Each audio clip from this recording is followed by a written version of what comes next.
Selamat malam netizen dimanapun kita berada, salam inspirasi bagi kita semua. Mahfud MD, Pak Andika Perkasa dan Anies Baswedan dan bahkan Gatot Nurmantio ya digadang-gadang menjadi Menko Polkam begitu kan ya. Ini beredar luas di media sosial. Nampaknya orang-orang Jokowi sudah dibersihkan ya. Orang-orang Jokowi nampaknya sudah mau dibersihkan begitu kan ya. Dan kita lihat saja yang paling menjadi favorit di situ kabarnya Pak Gatot Nurmantio begitu kan ya, yang menjadi favorit untuk menjadi Menko di situ adalah Pak Gatot di situ begitu. Ini karena apa? Karena ketika melihat bahwa beberapa bulan yang lalu di salah satu podcast begitu kan ya, Pak Gatot ini pernah mengungkapkan tanda-tanda penjatuhan Prabowo oleh the internal pemerintahan, yakni Gatot Nurmantio ini difavoritkan ya jabat Menko Polkam. Nah, artinya apa? Artinya secara tidak langsung bahwa Pak Gatot ini nampaknya sudah mengetahui bahwa di lingkaran istana hati-hati ya, dengan di lingkaran istana itu bisa saja Prabowo dijatuhkan. Nampaknya demo-demo kemarin sudah merupakan tanda-tanda bagaimana Prabowo dilengserkan. Tidak mungkin dilakukan oleh TNI, bukan seperti itu, karena TNI tahu ya, bahwa tugas Polri ini dalam kondisi ini sangat berat kan gitu. Maka bersama-sama turun tanpa babi bu turun. Evakuasi apa minta? Enggak minta. Inisiatif. Tidak mungkin Brimob mengevakuasi keluarganya malam hari pakai mobil Brimob, dicegat, dibakar. Oh, maksudnya itu ya? Iya. Kalau maka inisiatif lah dia. Kalau mobil tentara nggak mungkin diapa-apain kan? Tidak mungkin diapa-apain kan gitu kan. Dikawal pakai bom juga gitu kan. Apa. Kalau mau provokator ngapain? Kita kasih jalan aja sekalian di belakang ayo. Dan kalau Prabowo dilengserkan, jelas Gibran yang akan naik tahta di situ. Wah, ngeri bos, ngeri. Untung ya ada gerak cepat. Untung di situ Prabowo tahu situasi dan kondisi politik ya, situasi kondisi di lapangan. Dan bahkan walaupun ada beberapa menteri yang memberikan keterangan yang tidak bagus, tidak orisinal begitu kan ya, tidak sesuai dengan fakta, dan tanda-tandanya mulai dipecat satu persatu begitu. Nampaknya orang-orang Jokowi begitu kan, nampaknya sudah satu persatu sudah mulai dibersihkan begitu kan di lingkaran istana. Ini ada Mahfud MD, ada Pak Andika, ada Anies Baswedan, kabarnya juga menjadi peluang jadi Menko Polkam. Menteri-menteri Jokowi kemana sekarang? Kan masih banyak di situ belum kebagian. Belum kebagian bro. Tapi saya pribadi melihat bahwa kalau Menko Polkam ini dijabat oleh Pak Gatot, saya yakin dan seyakin-yakinnya ini akan menjadi peluang besar bagaimana untuk bisa begitu mengungkapkan bagaimana kasus-kasus besar di era zaman Jokowi.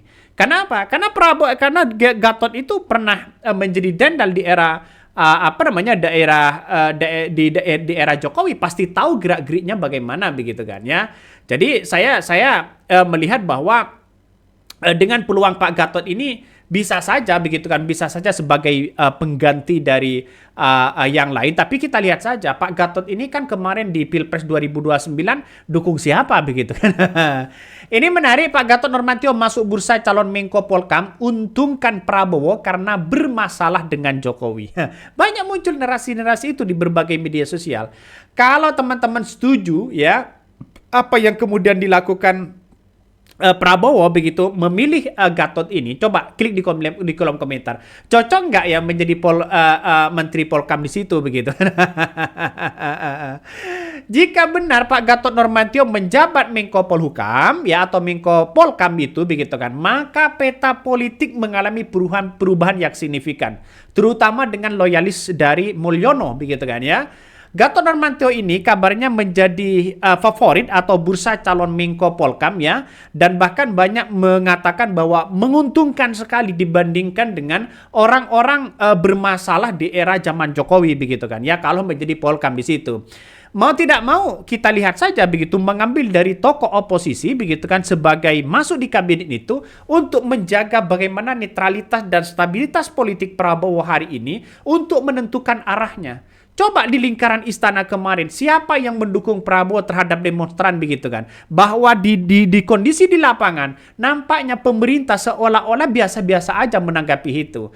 Tapi di berbagai daerah, ada pembakaran pos polisi, ada pembakaran kantor DPRD, dan bahkan ini berujung sangat-sangat tidak kondusif. Besoknya Prabowo juga tahu begitu. Ternyata memang masyarakat banyak yang kecewa, masyarakat banyak marah atas situasi dan kondisi semakin framing sana sini, seolah-olah masyarakat dibenturkan dengan aparat di situ begitu kan. Ini menandakan bahwa di lingkaran istana yang bersuara di situ siapa? Saya kira masih melihat saya masih melihat biasa-biasa aja begitu kan ya. Untunglah besoknya Prabowo di situ begitu kan menegaskan dan tindak siapapun yang melakukan yang tidak kondusif itu. Selangkah lagi bisa saja ini akan berujung pelengseran yang sangat luar biasa, bro. Untung ada yang menjaga Prabowo. Untung begitu kan. Ada juga mengatakan ada sebagai relawan mengatakan relawan mereka begitu, relawan Mulyono mengatakan mending Prabowo mundur, tidak menjaga kondisivitas keamanan di lapangan. Ini banyak muncul sudah narasi-narasi itu begitu. Tapi alhamdulillah untungnya begitu kan, ada yang masih baik kepada Presiden Prabowo, sehingga apa yang terjadi? Ya aman-aman aja dan tentram begitu kan ya. Banyak ini menjadi pro dan kontra pada akhirnya, apakah ini Gatot sudah tahu gerak-gerik bagaimana situasi dan kondisi di lingkaran istana begitu untuk mengamankan Presiden Prabowo sampai di tahun 2029. Nih, Gatot Nurmantio adalah salah satu jenderal purnawirawan yang berani dan lantang membela rakyat. Tapi kalau dia masuk di kabinet, siapapun akan menyuarakan suara rakyat. Setuju Pak? Bapak yang mulai sadar bahwa kerusakan di NKRI ini adalah karena ulah termol. Karena baru zamannya dia kita satu bangsa, satu negara, kita bangsa ya diadu domba dengan saling mencurigai. Dulu Indonesia ya diadu domba oleh Belanda, sekarang diadu domba oleh termolnya.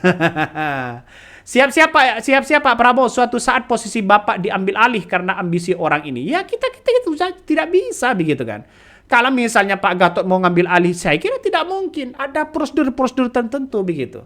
Jadi saya kira selama ini Pak Gatot tidak pernah mengkritik Prabowo begitu kan. Yang dikritik adalah lawan-lawan mereka atau di sekeliling mereka. Karena Pak Gatot ini kan sudah tahu bagaimana strategi di TNI begitu kan ya. Karena orang-orang yang melengsarkan di sebuah pemimpin itu tidak mudah begitu. Jadi saya kira untung ya kemarin itu situasi dan kondisinya kurang begitu kondusif sehingga banyak orang yang melihat bahwa dianggap bahwa keteledoran dan sebagainya begitu kan ya. Dan bahkan yang tidak kalah penting, ada sebuah pengamat yang mengatakan begini ya, dari Universitas Airlangga ya, dari Pak Kusman menilai ya bahwa Mahfud MD Andika Perkasa dan Anies Baswedan berpeluang menjadi Menko Polhukam Kabinet Prabowo Gibran. Ini secara logika hitung-hitungannya saya kira sangat baik begitu. Tapi tidak mungkin Anies Baswedan ini akan diambil. Karena apa? Karena Anies Baswedan ini kalau dikasih jabatan, maka kemudian elektabilitas dan popularitas ini kinerjanya semakin luar biasa. Dan bahkan ya Gibran bisa kalah begitu kan. Anies Baswedan saja sekarang bukan pejabat siapa-siapa dan Mahfud MD, dia tetap dibicarakan oleh masyarakat. Ada satu hal kontribusi besar yang dimiliki Mahfud MD, Anies Baswedan dan Pak Andika ini begitu kan. Jadi kalau jadi Menko saya kira cocok juga. Tapi kalau menurut saya pribadi, dengan hati nurani pribadi saya, lebih cocok Pak Gatot begitu kan ya. Karena situasi dan kondisinya tahu. Kalau Anies Baswedan ditaruh di Menteri Pendidikan, oke, itu masuk begitu kan ya. Untuk memajukan bangsa dan negara kita. Makanya tidak heran ketika Anies Baswedan dulu menjadi calon presiden begitu kan ya. Dengan dengan programnya satu rumah satu sarjana. Wah, kan ngeri pada akhirnya bos. Ini Pak Gatot Nurmantio masuk bursa calon Menko Polhukam, untungkan Prabowo. Ya ini banyak sekali komentar-komentar netizen begitu kan. Orang ini pilihan terbaik sekarang. Ya nggak ada kontroversi dan kerja. Ya dia di Panglima TNI. Bagus dulu. Dulu dipecat Jokowi karena nggak sebarisan, ya malah pertanda bagus. Ini komentar dari netizen banyak yang setuju kok begitu kan. Ya Pak Gatot ini masuk menjadi Menko Polhukam begitu. Saya setuju juga begitu kan. Karena ini menunjukkan bahwa saya kira ini bagus begitu kan ya. Makanya Presiden Prabowo Subianto ini belum menunjuk figur ya untuk menjadi Menteri Koordinator Bidang Politik dan Keamanan Menko Polkam ya yang definitif begitu kan ya, dan sejumlah nama dinilai menjadi potensi. Salah satunya yang saya katakan dari Profesor Pak Kusman ini menilai bahwa ada Mahfud MD, ada Pak Andika Perkasa, ada Anies Baswedan, dan salah satu yang menurut saya pribadi yang paling kuat itu adalah Pak Gatot begitu kan ya. Kenapa? Karena Pak Gatot ini punya peluang ya untuk menyelidiki bagaimana situasi dan kondisinya begitu. Nah, setelah Budi Gunawan ini diberhentikan dari posisi Menteri Koordinator Bidang Politik dan Keamanan Menko Polkam, ini masih kosong sekarang ini. Nah, pengamat pertahanan ya, keamanan ya, Khairul Fahmi mengungkapkan bahwa sejumlah nama yang dianggap layak mengisi posisi-posisi tersebut adalah yang paling teratas itu adalah Safri Samsudin, juga kemudian ada